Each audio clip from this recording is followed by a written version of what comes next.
For years, I thought getting older meant adding more. More goals, more pressure, more stuff on the calendar. I kept piling things on and I felt heavier every year. Then something shifted. Life got lighter, not because I did more, but because I finally stopped doing a few things that were quietly draining me. In this video, I'll be showing 5 things I stopped doing after 50 and what I put in their place instead. Number 3 really surprised me the most. Let's start with the one that cost me the most peace. 1. I stopped measuring my life against other men's timelines. You know the feeling.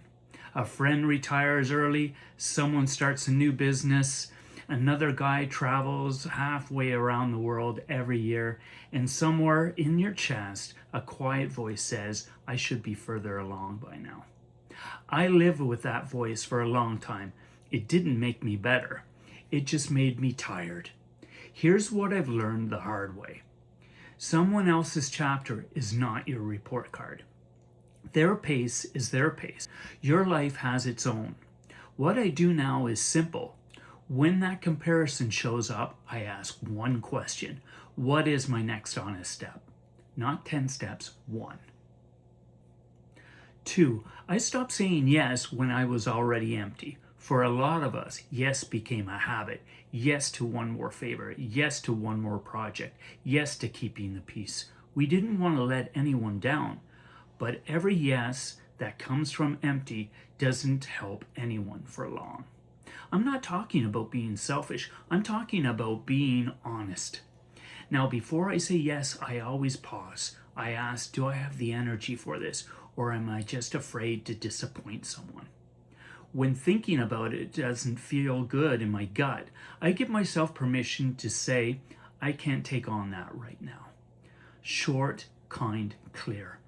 A tired yes isn't kindness. An honest no is. And something unexpected happened. I started protecting my little space. I had more to give to the people who mattered most. The next one is the one that surprised me. 3. I stopped waiting to feel ready before starting anything new. I used to think that readiness was a feeling that would arrive one day, like a green light. When I feel ready, I'll start the walk, the hobby, the hard conversation, the fresh chapter. That feeling almost never came. What I found is this: readiness often shows up after you start, not before. You don't need a perfect plan. You need a first small move. For me, that looked like 10 minutes of walking, not a full training plan. One honest message to a friend, not a big reunion. 1 page in a journal, not a whole life redesign. Tiny, doable today. Waiting to feel ready isn't wisdom. It's a comfortable pause. If something in you has been on hold, maybe the next step isn't a bigger step. Maybe it's just a smaller start. 4. I stopped treating rest like laziness. A lot of men over 50 were taught the same lesson. Keep moving, keep producing, keep proving. Rest felt like falling behind. But constant motion isn't the same as progress. I had to learn this in my own body and in my own mind. Rest is not quitting. Rest is how you stay in the game. What helped me was giving rest a real place, not what was left over at the end of a tough week.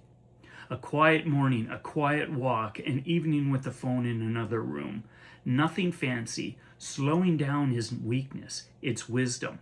If you've been running on empty, you don't need a lecture.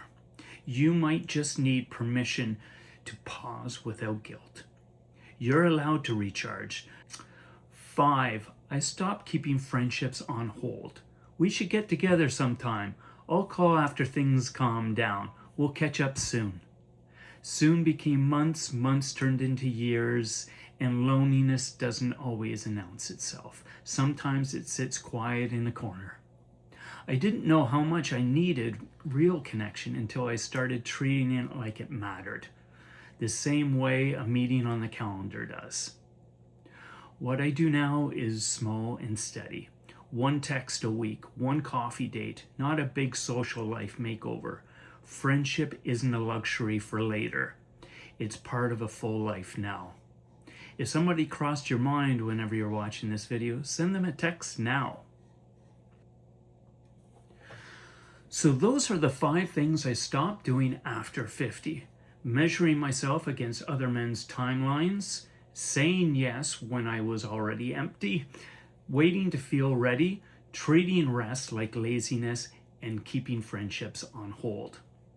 None of this made my life smaller. It made room for what actually mattered. I don't have all the answers. I'm figuring this out too, but I do know this. You don't have to carry every habit into the next chapter. You can set a few down. And when you do, life often feels a little lighter. Not because everything is perfect, but because you're not fighting yourself anymore. If one of these hit home, tell me which number in the comments. I read all of them. It helps knowing that you're not doing this alone. If you want more honest talks about men figuring this life after 50, you're welcome here. Subscribe and follow along. If you're carrying something heavy today, I hope you leave this video with one small step you can take. You've still got time. You're not behind. You're right on time for the next honest move. I'll see you in the next one.